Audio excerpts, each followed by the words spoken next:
संसार में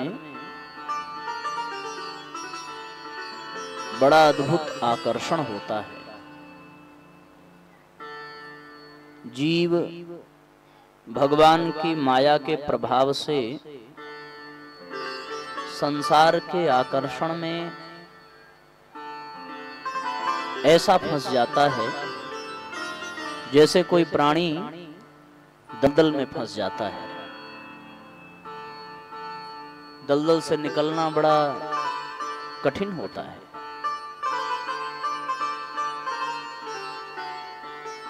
कुएं से निकलना आसान है या दलदल से निकलना आसान है? अगर विचार किया जाए तो मनुष्य दलदल से निकल पाने में ज्यादा कठिनाई का अनुभव करेगा।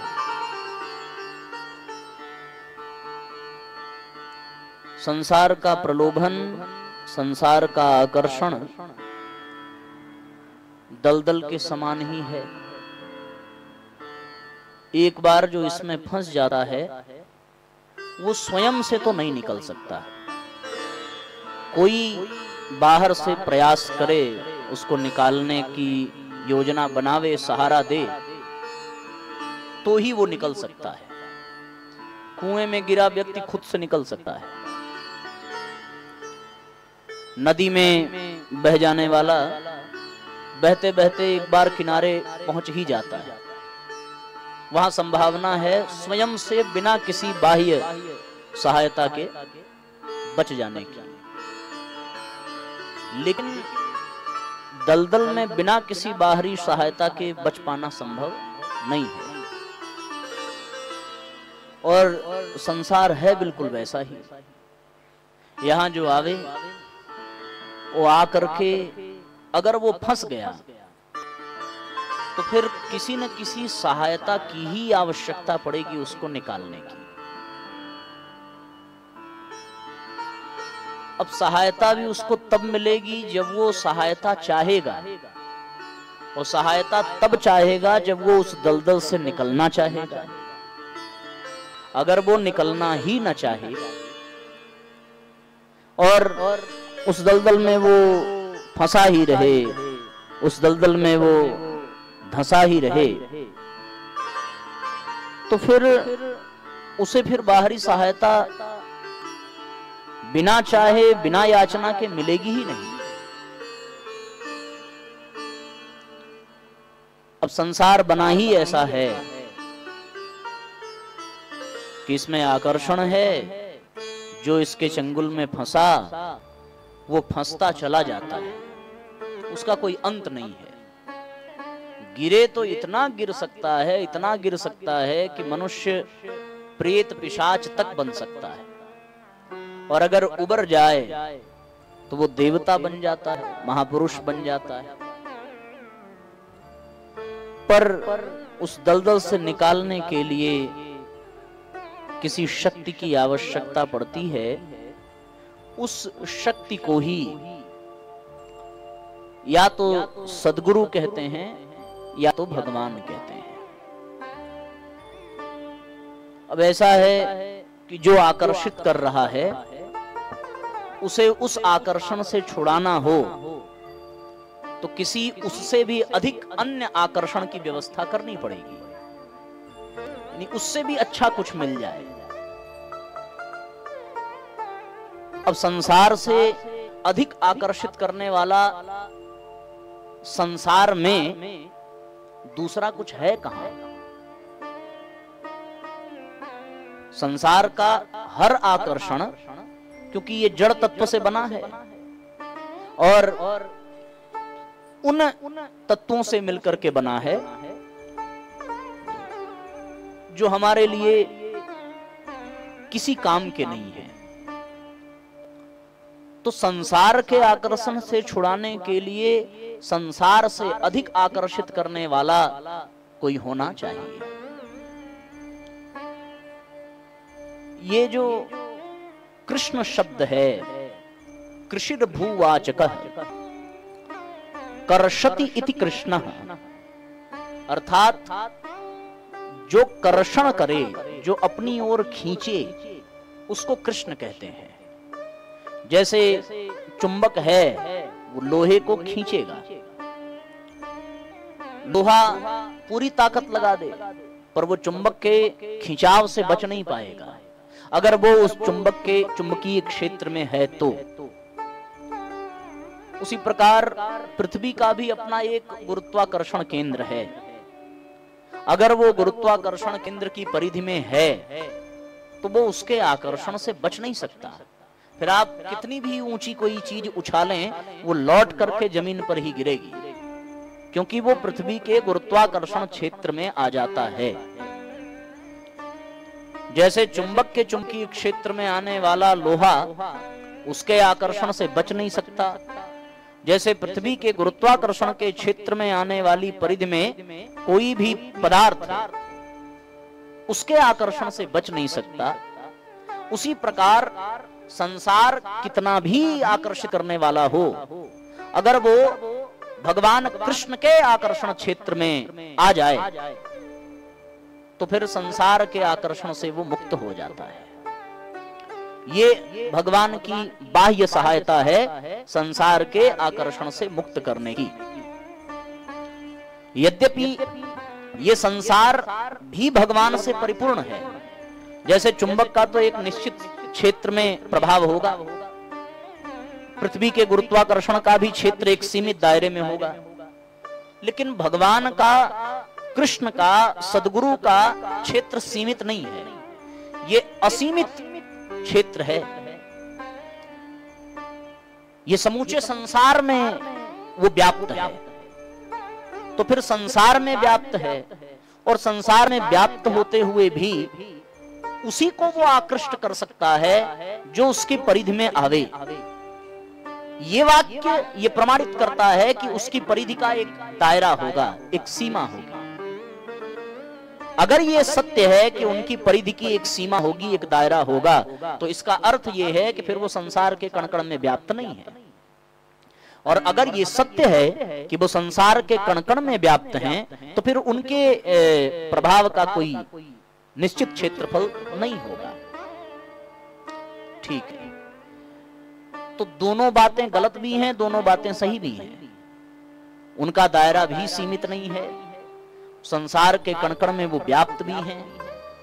दिक्कत ये है कि वही बात आ जाती है कि हमें वो बाह्य सहायता मिलेगी तब जब हम उस सहायता की कामना करेंगे, जब हम उस दलदल से निकलना चाहेंगे।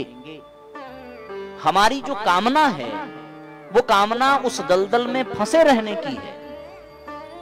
सो दलदल में फंसे रहने की कामना है तो भले ही आप उसके गुरुत्वाकर्षण क्षेत्र में हो तो भी आप निकल नहीं सकते।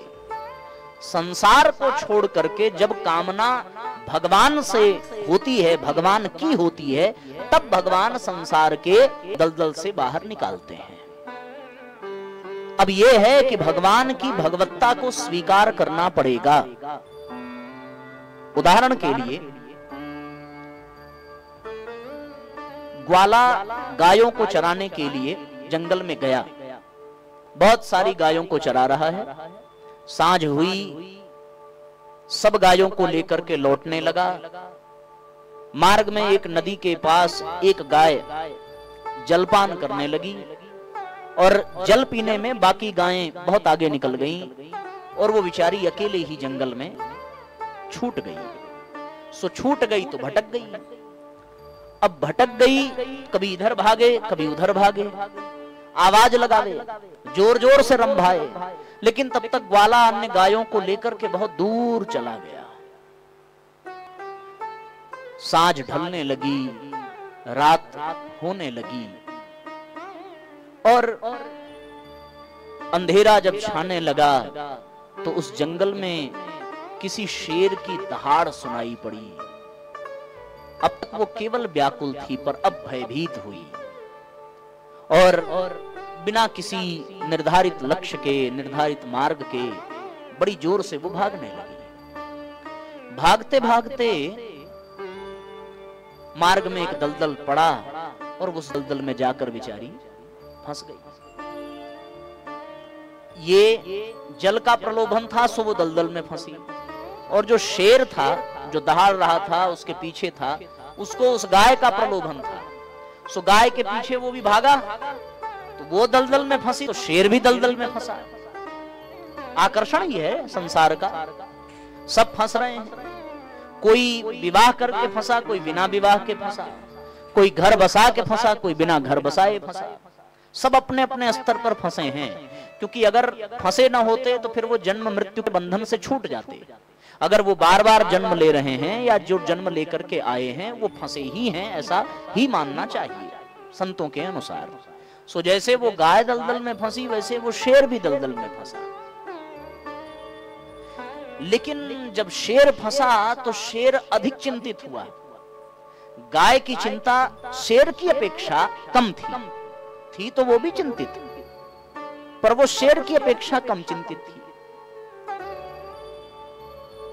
गाय इस बात से अनजान है कि ये शेर उसके लिए खतरे की घंटी है।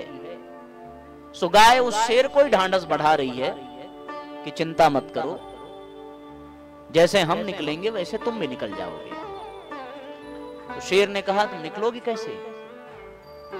कहा हमारा जो मालिक है, हमारा जो ग्वाला है, वो घर जाएगा, सब गायों को गिनेगा, और जब एक कम पाएगा तो फिर वो लौट करके जंगल में आएगा, और जब लौट करके आएगा तो मुझे निकालेगा, मैं चली जाऊंगी। पर तुम चिंता मत करो, उस ग्वाले से कह करके हम तुम्हें भी निकलवा देंगे।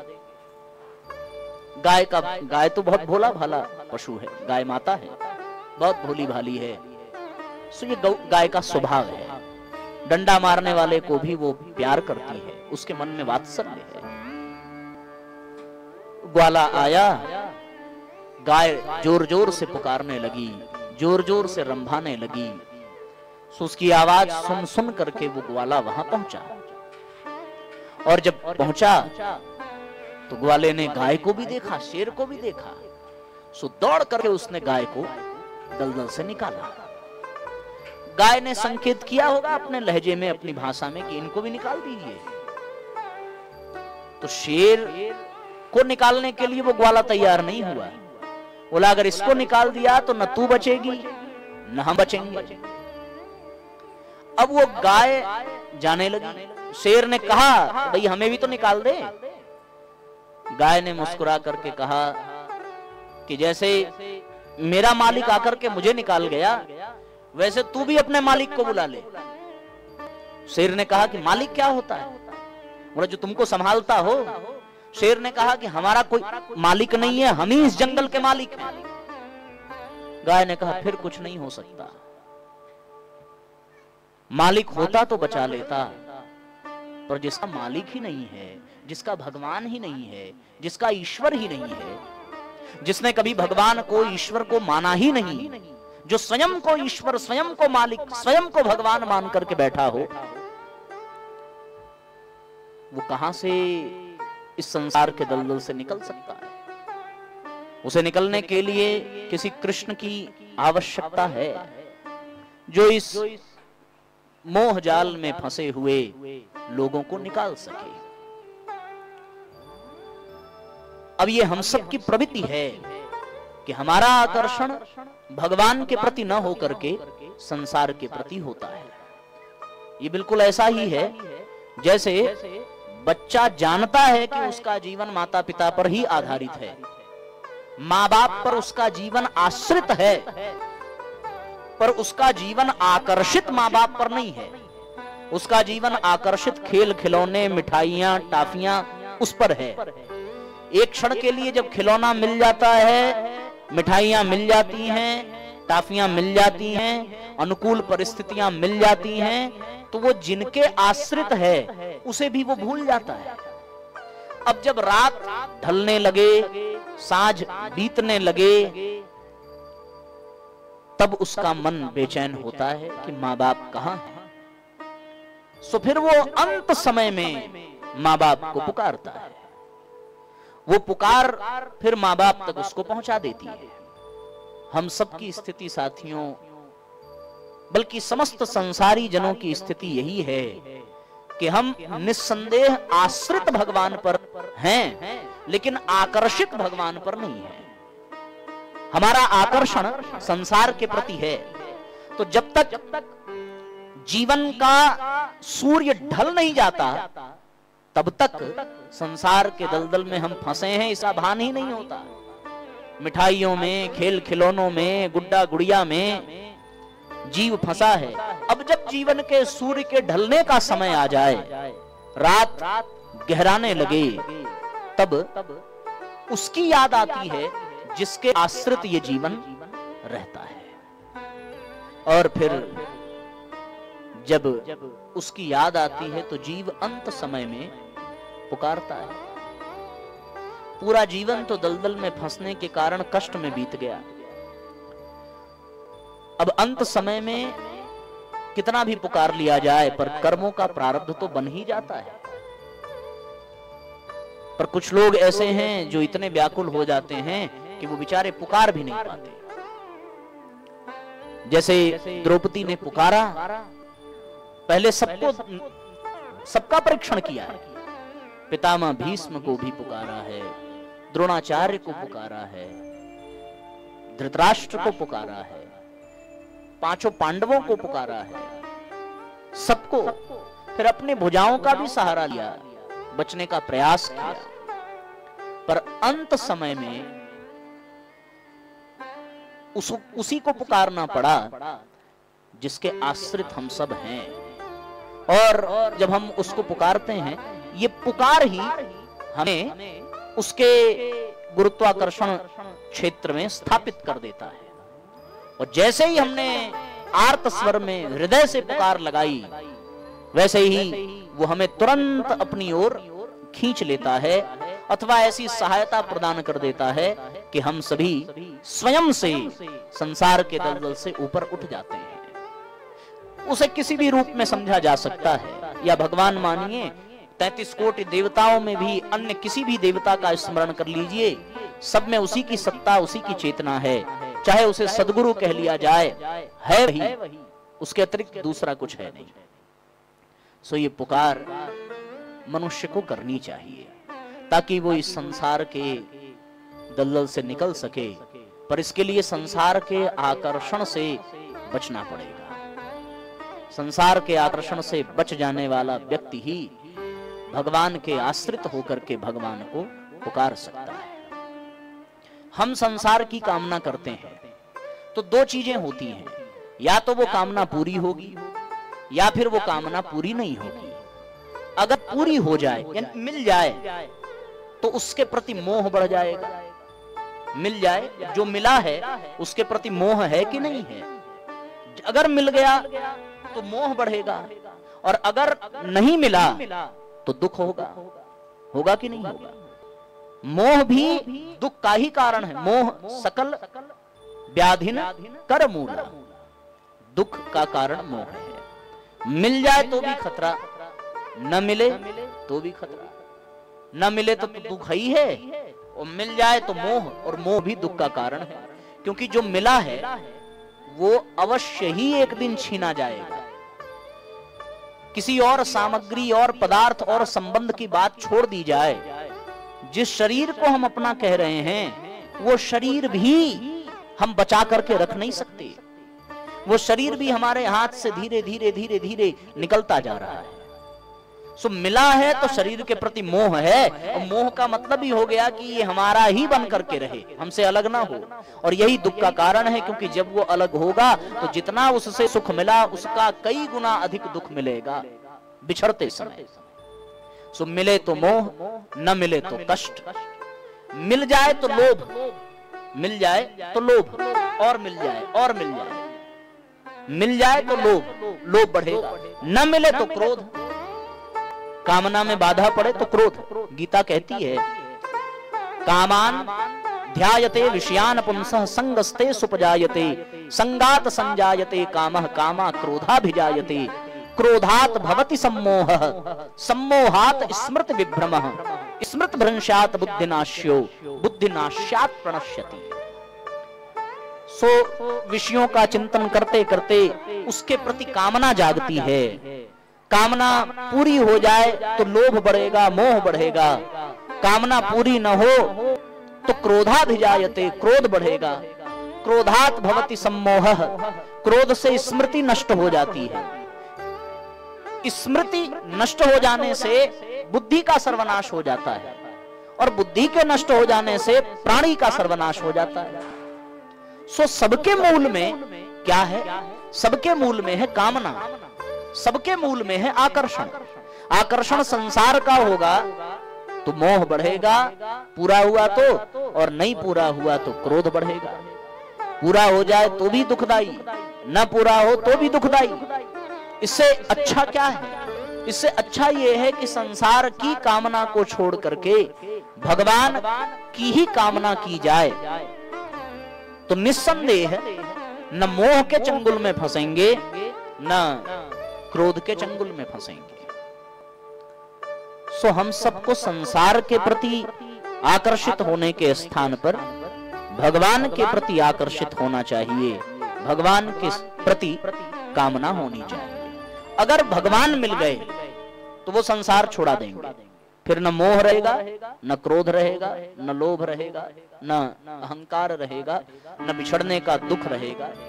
संसार के प्रति कामना ही राग है, भगवान के प्रति कामना ही अनुराग है। और जब अनुराग बढ़ता है तो संसार का राग छूटता है और संसार के प्रति वैराग जागृत हो जाता है। राग मिटेगा, वैराग्य तभी जगेगा जब भगवान के प्रति अनुराग होगा।